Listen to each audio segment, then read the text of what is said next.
जय श्री राम। ओम वक्रतुंड महाकाय सूर्यकोटि समप्रभ निर्विघ्नं कुरु मे देव सर्वकार्येषु सर्वदा। राम कीन्ह चाहि सोई होई, करे अन्यथा अस नहीं कोई। प्रभु श्री राम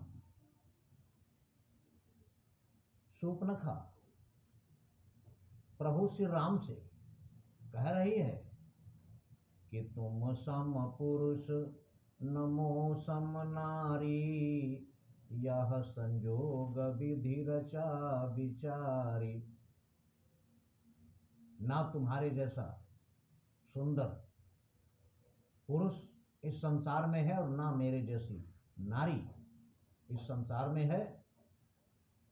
मैं तीनों लोक में घूमकर देख चुकी हूं, मेरे योग्य कोई वर नहीं मिला।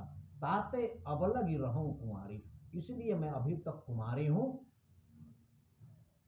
मन माना कछु तुम्हें निहारी, और तुम्हें देखकर मेरा मन कुछ माना है कि तुमसे ही विवाह करूं। तब प्रभु श्री राम सीता जी की तरफ देखकर सीता ही चिताई। प्रभु श्री राम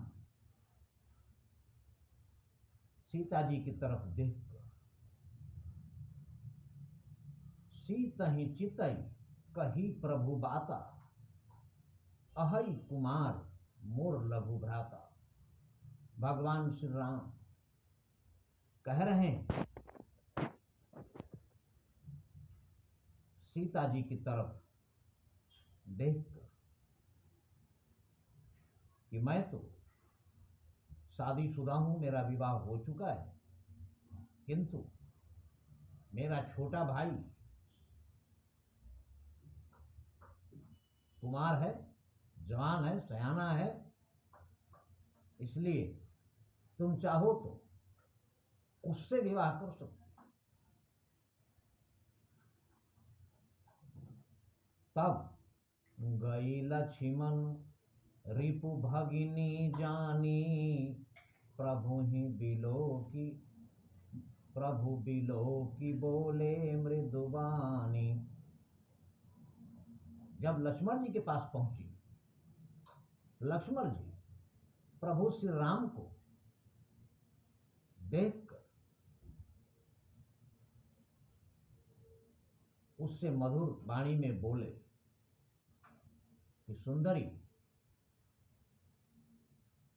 तुम जिस चाह में हमारे पास आई हो, तुम्हारी वो इच्छा पूरी नहीं हो सकती, क्योंकि सुंदरी सुनु मैं उनकर दासा, पराधीन नहीं तोर सुपाशा।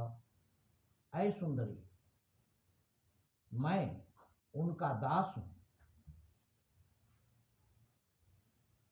और तुम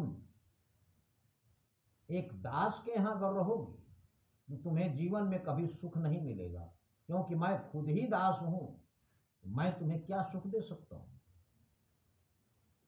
लेकिन प्रभु समर्थ कौशलपुर राजा, जो कछु करहि उन्हीं सब छाजा। लेकिन प्रभु सर्व समर्थ हैं, सब प्रकार से समर्थ हैं और कौशलपुर के राजा हैं। वो जो कुछ भी करेंगे उन्हें सब अच्छा लगता है, उन्हें सब फबता है। तब फिर पुनि फिरी राम निकट सो आई, फिर लौटकर प्रभु श्री राम के पास आई।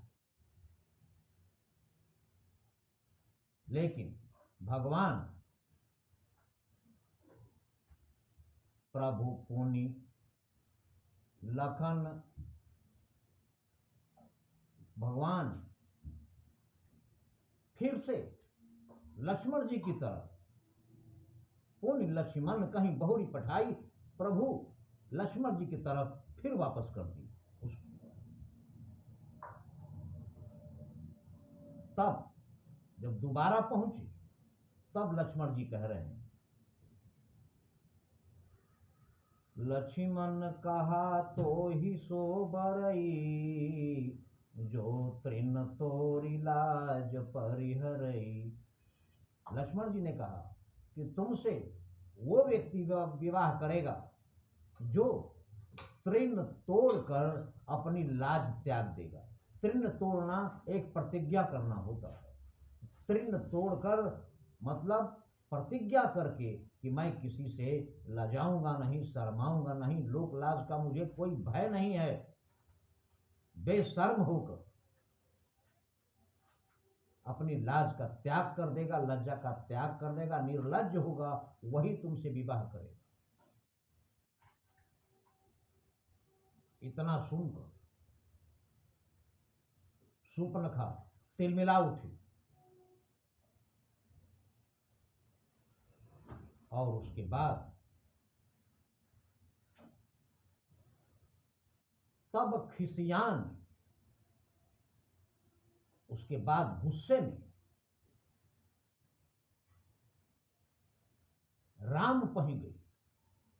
गुस्से में फिर भगवान श्री राम की तरफ दौड़ी और रूप भयंकर प्रकटत भई और अपना भयंकर रूप प्रकट किया उसने, राक्षसी रूप। और जब माता जानकी ने उसका राक्षसी रूप देखा तो डर गई। कभी जीवन में राक्षसों का सामना नहीं हुआ। प्रभु श्री राम तो राक्षसों से लड़ भिड़ चुके थे, इसलिए उन्हें और लक्ष्मण जी को कोई भय नहीं हुआ।